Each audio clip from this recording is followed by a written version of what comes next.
rencana yang pertama adalah mengusung Bapak Anies Sohibul Iman. Dan kerangka kerja kita itu berlangsung dari sejak deklarasi tanggal 25 Juni hingga 4 Agustus kemarin. Karena sampai 4 Agustus kemarin kursi yang harus dipenuhi yakni 22 kursi belum terpenuhi, maka Assalamualaikum warahmatullahi wabarakatuh. Teman-teman, balik lagi di channel YouTube gua, Hairun Imam. Pesan buat anak abah yang ingin nonton video ini, siapin tisu karena ini adalah kabar yang sangat menyedihkan bagi Anda. Jadi teman-teman, Partai Keadilan Sejahtera atau PKS sudah melakukan musyawarah dengan Majelis Syuro. Dan hasilnya sangat tidak menyenangkan bagi abah dan anak-anak abah, teman-teman. Karena terancam tidak diusung oleh PKS di Pilkada Jakarta. Dan Ahmad Syahiku selaku ketua PKS akan melakukan komunikasi intens dengan Pak Prabowo. Dan juga PKS akan melakukan evaluasi terhadap pencalonan Anies. Dan akan mengambil opsi-opsi lain. Waduh. Apakah Abah tidak jadi maju? Jawabannya ada di video ini. Oke, tanpa perlu berlama-lama lagi. Tapi sebelum itu, like, subscribe, dan share teman-teman ya. Berikut videonya. tentu sebagai bangsa yang besar, Indonesia perlu mengantisipasi dan juga berpartisipasi lebih besar lagi di masa-masa yang akan datang demi terciptanya tata dunia baru yang lebih adil dan damai. PKS memandang bahwa gejolak perekonomian global yang begitu hebat belakangan ini dan ancaman perang yang meluas ke berbagai kawasan, khususnya yang terjadi di Palestina, memerlukan peran besar dari pemerintahan baru di bawah kepemimpinan Presiden Republik Indonesia terpilih. Beberapa hal yang perlu kami sampaikan kepada publik. Saya kira pertama, bahwa pimpinan PKS telah berkomunikasi dengan Bapak Prabowo Subianto sebagai Presiden Republik Indonesia terpilih pada Pilpres 2024. Waduh. Tentu saja kita juga memahami bahwa hubungan PKS dengan Pak Prabowo Subianto ini sudah terjalin sejak pemilu Presiden 2019 dan pemilu Presiden sebelumnya tahun 2014. Oleh karena itu, Musyawarah Majelis Syuro yang ke-11 ini mengamanatkan kepada DPP PKS untuk melanjutkan komunikasi yang telah berlangsung baik kepada pimpinan-pimpinan partai, tokoh-tokoh keumatan, tokoh-tokoh kebangsaan sebagai upaya untuk membangun Indonesia yang lebih baik. Bau-baunya gabung kabinet nih. Konferensi pers dalam kesempatan siang Gabung hari ini. Kim nih. Semoga Allah Subhanahu wa taala, Tuhan yang Maha Kuasa, senantiasa memberikan bimbingannya kepada kita dan meridhoi segala langkah-langkah perjuangan kita. Amin ya rabbal alamin. Wallahu waliyut taufiq wal aqwamit thoriq. Assalamualaikum warahmatullahi wabarakatuh. Waalaikumsalam. Demikianlah hasil-hasil keputusan Majelis Syuro yang ke-11 pada siang hari ini sudah disampaikan. Nah, dan nanti kita Pak dengarkan Presiden. Ada tanya jawab Pak Presiden? tanya jawabnya ya. Di sini akan terjawab bagaimana nasib dari Pak Anies. Dengan juru bicara karena beliau juga memahami apa yang sudah di ini. Saya ikut kembali ke musyawarah. Jadi musyawarah Majelis Syuro masih berlangsung. Tadi Pak Presiden keluar ya, kemudian nanti beliau akan ikut musyawarah lagi, tanya jawab mengenai hasil Majelis Syuro dan yang lain disampaikan oleh Mas Khalid. Makasih semuanya. Terima kasih semua. Assalamualaikum. Detik-detik menegangkan, Baik, guys. Baik, Kalau silakan ada rekan-rekan pertanyaan. media jika ada yang ditanyakan, silakan. Pak, saya Bahtiar dari Merdeka.com. Pertama, terkait pembahasan yang dilakukan oleh Majelis Syuro, apakah itu juga secara spesifik membahas terkait Pilkada DKI Jakarta? Itu yang pertama. Yang kedua, banyak rumor bahwa PKS itu kan sedang membangun komunikasi dengan Pak Prabowo, tadi pun sudah terkonfirmasi. Bagaimana jalannya PKS untuk bisa masuk bergabung ke koalisi pemerintahan nanti? Apakah benar ada isu bahwa PKS menyodorkan wakil menyontorkan mantan menteri era SBY untuk mendampingi RK? Terima kasih. Ada lagi? Oh, langsung aja. Baik. Tentu di musyawarah Majelis Syuro yang 11 ini pembahasan lebih banyak terkait politik internasional dan nasional, ya. Kita membahas terkait bagaimana komunikasi politik yang dilakukan oleh pimpinan kami dengan Presiden terpilih Bapak Prabowo Subianto. Kita sedang menjalin penjajakan, ya, hal-hal apa yang bisa kita sinergikan terkait bagaimana Indonesia ke depan. Jadi tahapan masih sampai ke sana. Tentu terkait pilkada DKI Jakarta juga sempat juga dalam proses pembahasan, tapi bukan menjadi pembahasan utama di dalam musyawarah Majelis Syuro kali ini. Ya. Nggak kuat ini kan, Jadi begini. nggak kuat Oke. oposisi guys. Jadi keputusan dari DPP PKS sebelumnya bahwa kita di perencana yang pertama adalah mengusung Bapak Anies Sohibul Iman, dan kerangka kerja kita itu berlangsung dari sejak deklarasi tanggal 25 Juni hingga 4 Agustus kemarin.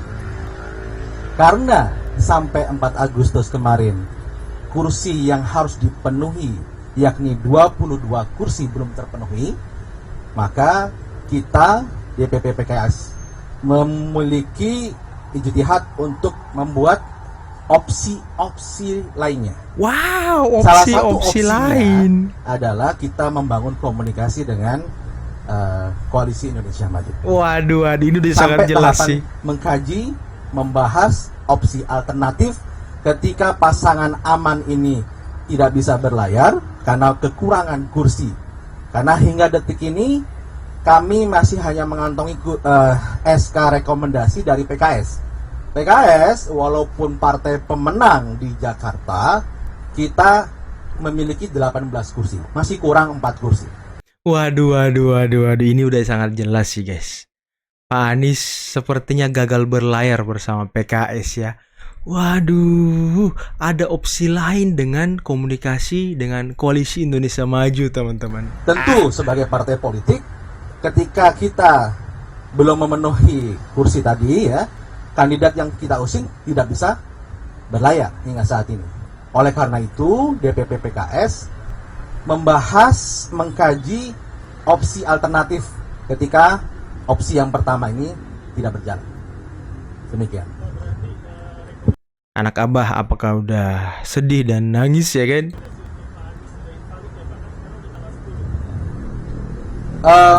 Rekomendasi kerangka kerja tadi terkait pasangan aman itu berakhir sampai tanggal 4 Agustus. Ya, tapi sampai detik ini kita masih juga membangun komunikasi dengan Mas Anies, dan opsi yang kedua sudah berjalan saat ini. Wah, Ya, kalau sebelumnya kerangka kerja kita tanggal 25 Juni hingga 4 Agustus itu opsi satu saja, tidak ada opsi yang lain. Yaitu pasangan Anies Sohibul Iman. Itu pada kerangka kerja 25 Juni hingga 4 Agustus. Tapi ketika tenggat waktu 4 Agustus itu sudah lewat, maka opsi kedua inilah yang ingin kita kaji, kita bahas, dan kita perdalam. Itulah kemudian pimpinan kami berkomunikasi dengan pimpinan partai politik lainnya termasuk dengan Koalisi Indonesia Maju. waduh. Udahlah guys, ini anak Abah nih. Waduh. Menitikkan air mata sedalam-dalamnya guys. Tisunya tuh banyak nih karena PKS sudah menjalankan opsi kedua ternyata. Aduh. Sekarang kita mendalami komunikasi di opsi yang kedua. Lebih mendalami opsi kedua ini dengan pimpinan Koalisi Indonesia Maju.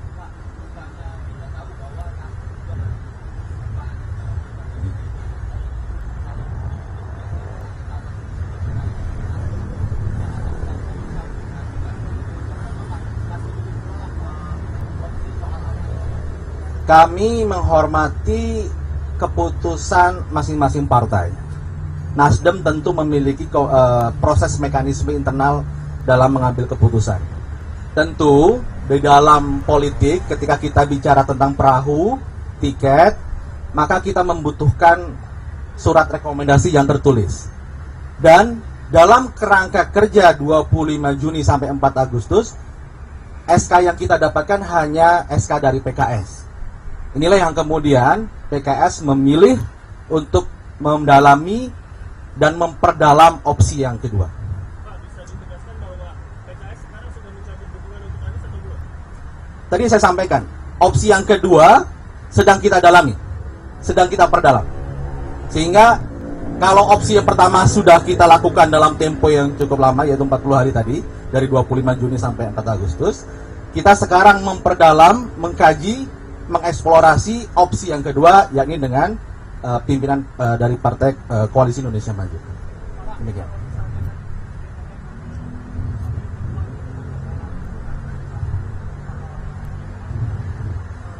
Pedih banget sih ini guys, pedih banget guys, asli. Bagi anak Abah ini pedih banget. Kami akan terus berdialog, kami akan terus mendengarkan aspirasi dari warga, aspirasi dari kader. Kami siap untuk berdialog untuk hal tersebut. Tentu ini kan proses sedang berlangsung, ya. Proses sedang berlangsung, komunikasi terus dijalin, ya. PKS juga kita pimpinan juga inklusif, ya, mendengar masukan, mendengar aspirasi apa yang sedang disampaikan oleh warga. Demikian.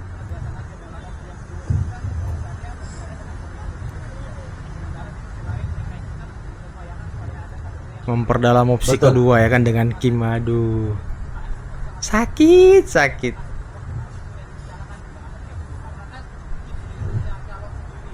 Oke. Jadi keputusan PKS yang tidak berubah sejak awal adalah karena aspirasi mandat dari warga Jakarta tertinggi itu di PKS karena kita pemenang pemilu, maka PKS memutuskan kadernya untuk maju sebagai calon gubernur atau sebagai calon wakil gubernur. Itu keputusannya. Kemudian yang di opsi yang pertama kita kan mengusung Aman, dan di situ ada kader kita Bapak Muhammad Soebul Iman. Dan sekarang di opsi kedua juga sama, kita mengusulkan apakah kader kita maju sebagai calon gubernur atau sebagai calon wakil gubernur. Begitu. Wakil aja udah mantap kali Pak ya. Tentu ini kan opsi 2 beda dengan opsi pertama. Pak Saiku sih wakil, Ridwan Kamil Saiku, sama-sama dari Jawa Barat ya kan. Waduh, mantap banget tuh.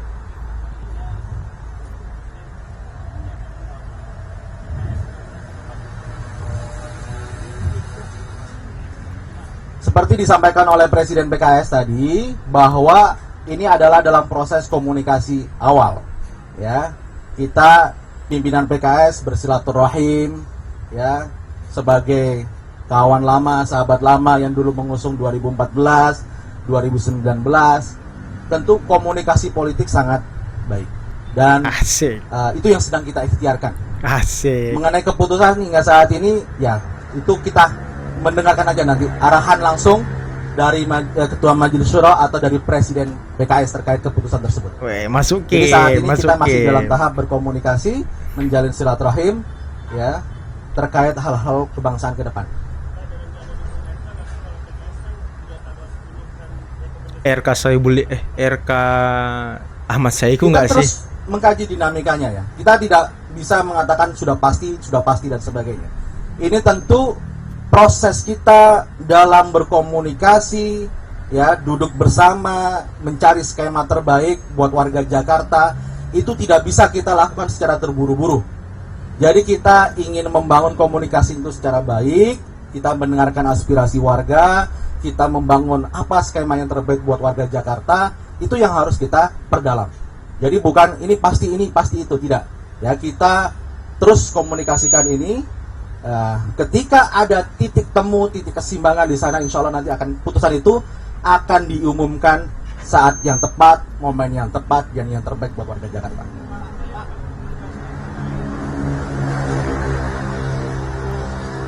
Gimana? Politik itu dinamis sekali guys ya, ngeri kali. Tahapan kita masih berkomunikasi, ya. Itu kalau isu-isu mungkin teman-teman wartawan yang lebih tahu daripada saya. Iya. Ya,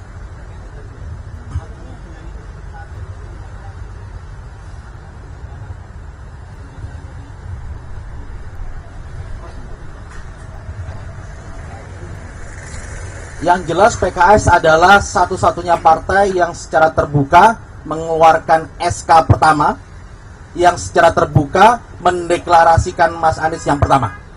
Ya, di antara ketika semua partai belum mengeluarkan SK rekomendasi, belum mendeklarasikan secara terbuka, PKS dengan percaya diri memberikan SK-nya, memberikan deklarasinya di awal sekali. Itu yang dilakukan oleh PKS. Jadi kalau masalah penjagaan dan sebagainya saya nggak mau komentar, tapi PKS berikhtiar semaksimal mungkin agar pasangan aman itu berlayar.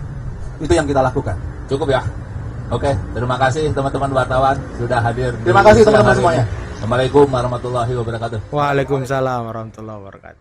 Waduh teman-teman, ini kabar yang sangat mengejutkan ya. Ternyata PKS sudah mengevaluasi pencalonan Mas Anies karena sudah lewat tenggat waktu ya. Mas Anies diberikan waktu 40 hari untuk mencari partai lain untuk mengusung pasangan aman, tapi ternyata tidak ada tambahan kursi sampai 4 Agustus. Dan inilah yang membuat PKS beralih ke opsi kedua teman-teman, yakni membangun dan menjalin komunikasi yang intens dengan Kim. Dan kabarnya PKS ditawari sekursi sebagai calon wakil gubernur teman-teman. Ini tawaran yang sangat menarik sih bagi PKS selaku pemenang pemilu di Jakarta teman-teman. Karena ya, ataukah Kim mengalah ngasih PKS calon gubernur dan Kim wakil, tapi nggak mungkin sih karena kan Golkar sudah mengusung RK. Ya otomatis kemungkinan besar PKS akan ditawari posisi calon wakil gubernur teman-teman. Wah ini anak abah makin terpukul sih. Anak abah makin terpukul dengan kabar ini. Tapi ya kalau saya lihat dari komentar-komentar yang beredar ya, katanya PKS meninggalkan Anies, pendukung Anies meninggalkan PKS. Inilah salah kalian. Salah kalian itu ya, terlalu berharap sama partai atau terlalu berharap sama orang, sosok, tokoh yang tidak berpartai. Seandainya Anies masuk jadi apa kayak di Nasdem, masuk partai ya kan, ya mungkin Pak Anies bisa bergerilya mencari partai, tapi kan Mas Anies bukan orang partai, jadi agak susah sih. Apalagi tawaran Kim untuk partai-partai lain ini sepertinya menggiurkan juga teman-teman. Itulah ya, ternyata Mas Anies bukan dijegal, tapi Mas Anies yang tidak mencapai apa yang diinginkan oleh PKS. Karena PKS sudah memberikan surat rekomendasi tertulis kepada Mas Anies dengan Sohibul Iman, tapi Mas Anies tidak berhasil mendapatkan tambahan kursi teman-teman. Ya itulah ya, mungkin anak abah juga terlalu mengagung-agungkan abah Anies ya, tapi faktanya di Indonesia ini ya partailah yang menentukan teman-teman, bukan sosok atau tokoh. Tokoh atau sosok yang tidak berpartai ya sepertinya tidak menjadi hitungan yang bagus teman-teman. Seperti mungkin Ridwan Kamil yang memang dia orang Golkar, dia kader Golkar teman-teman. Ya wajar kalau dia diusung oleh partai Golkar. Dan Kim Plus juga sepertinya akan terbentuk ya dengan PKS sudah menjalin komunikasi yang intens dengan Pak Prabowo dan juga Kim di Jakarta. Wah, semoga ini entah ya ini kabar yang baik atau kabar yang buruk, tapi ya silakan teman-teman yang menilai sendiri ya. Saya hanya memberikan bahan, nanti teman-teman yang memberikan kesimpulan di kolom komentar. Oke, mungkin cukup sekian dulu video kali ini teman-teman ya. Jangan lupa like, subscribe, dan share videonya. Akhir kata, billahi taufiq wal hidayah. Wassalamualaikum warahmatullahi wabarakatuh. Bye-bye.